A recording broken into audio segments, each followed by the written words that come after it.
operative. There was no issues there, so all good.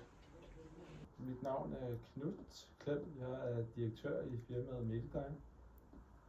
Vi er en nordisk virksomhed, som arbejder med medicinsk udstyr. Det første jeg gør, det er, at jeg går rundt og siger godmorgen til folk og hilser på folk. Hører lidt om, hvordan det går over de forskellige afdelinger, ud på lageret, kundeservice og rundt omkring, om folk har haft en god weekend og så videre. Så får jeg en kop kaffe. Det er også vigtigt. Typisk så har jeg så møder. Nogle gange så er jeg sådan, virtuelle møder online. Nogle gange så er jeg ude hos kunder. Og så kan jeg også have møde med leverandører. Og det er vores leverandører. Det er alle mulige firmaer, der producerer udstyr. Sådan noget medicinsk udstyr, som vi sælger. Vi er det, man kalder en distributør.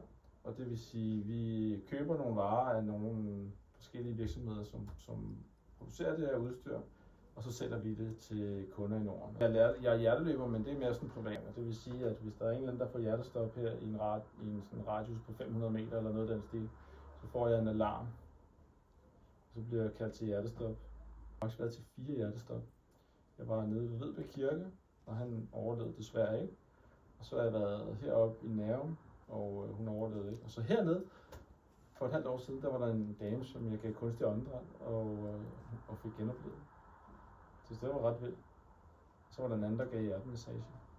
Så nogle gange, så kan alle mennesker gøre en lille forskel. Det man skal huske på, når man har hjertestop, så kan man ikke gøre noget forkert. Så alt hvad man gør, det kan kun blive bedre, fordi man er allerede død.